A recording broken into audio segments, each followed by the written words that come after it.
বাংলাদেশের জনপ্রিয় সঙ্গীত শিল্পী, গীতিকার ও অভিনেতা তাহসান খান হঠাৎ করেই ঘোষণা দিলেন সঙ্গীত থেকে বিদায় নেয়ার।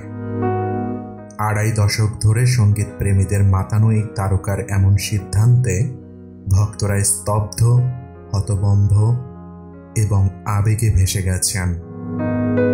সম্প্রতি অস্ট্রেলিয়ার মেলবোর্নে অনুষ্ঠিত এক কনসার্টে হাজারো দর্শকের সামনে তাহসান বলেন, এটা আমার শেষ কনসার্ট, শেষ ট্যুর। ধীরে ধীরে সঙ্গীত জীবনের ইতি টানব।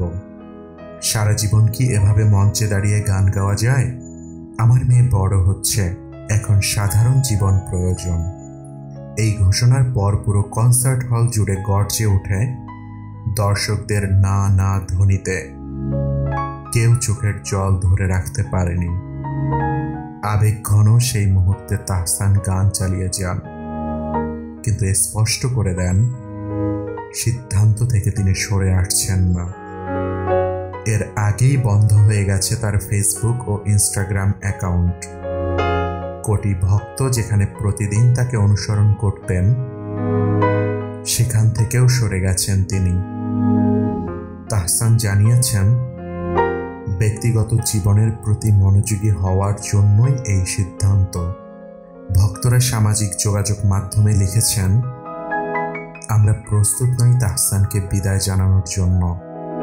কেউ কেউ আবার আশা করছেন হয়তো কিছুদিন পর বিরতি ভেঙে ফিরবেন আবার তিনি। কিন্তু তাহসান স্পষ্ট জানিয়েছেন, গানে ফেরার আর কোনো সম্ভাবনা নেই তার।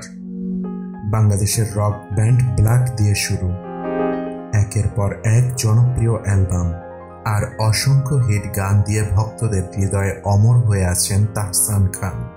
তার কণ্ঠ ভক্তদের কাছে শুধু গানই নয়, এক টুকরো আবেগ, এক টুকরো স্মৃতি।